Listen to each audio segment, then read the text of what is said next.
Hello and welcome to Budget Brass Tacks, a show where we cut through the clutter and tell you what you can expect on Budget Day, July 6th. We're standing in front of IIT Delhi, one of India's premier technology institutes. Graduates here are sought out by universities and employers all over the world. But most schools and colleges in India don't measure up. A NASSCOM study shows that 25% of engineering students are unemployable and half of Indian children leave school by the age of 14. So what promises does a budget hold for education? We speak to our correspondent, Pallavi Singh, to find out. So Pallavi, start off by giving us an overview of the advances in education since the last budget. Vaishali, we are in the third year of the 11th plan, and going by what all has happened in the education sector over the last 1 year, the year can be called very, very hectic.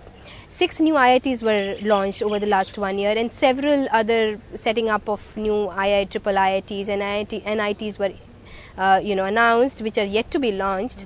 So the 11th plan allocation for education in this country is 5 times higher than what was the allocation in 10th plan. Now the literacy rate of this country still stands at 66%, which is way below the Chinese literacy rate of 91%. One study found that although villages had a school enrollment rate of 96%, half the 10-year-olds didn't meet the basic standards required of 6-year-olds, and over 60% couldn't do division.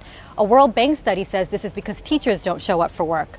Now, this has been a problem in India for quite some time, so how can we expect this to change with the budget? The key here is Sarva Shiksha Abhiyan, the flagship program of the union government to put every child in school.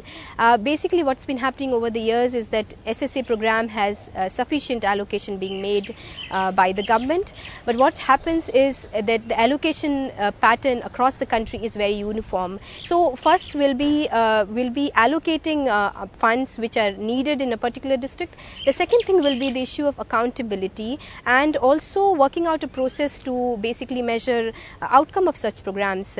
In a recent ranking of the 500 best universities in the world, only 2 were from India. Now, is there anything we can expect in the budget to help change things for higher education and vocational training?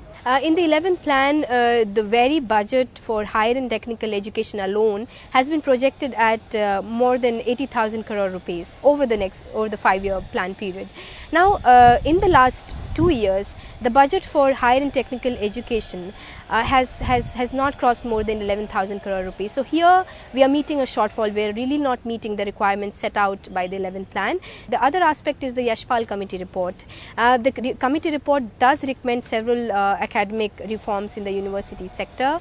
For example, making universities autonomous, or keeping them free from government control, letting them decide their own academic curriculum, and these are such measures which will lead to some sort of a reform in the university system in India. And what about for vocational training? The government is high on vocational training. It will set up polytechnics in at least 100 districts across the country which have a high concentration of minorities, scheduled caste and scheduled tribe students. What new schemes can we expect in the budget? Well, there are several schemes which have been announced by the government. First is setting up of a single regulator in the higher education sector, which will put an end to multiplicity of regulators in the higher education sector. That's one. The second is obviously making board exams optional, and giving autonomy to universities, letting them decide their own curriculum.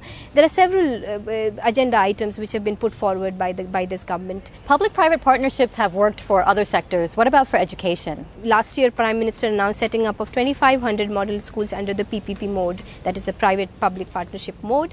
It is also going to set up 20 triple IITs under the PPP mode.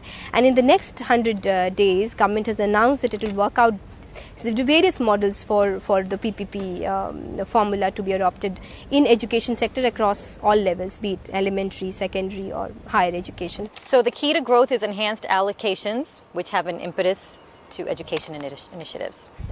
Thanks, Pallavi. Thanks.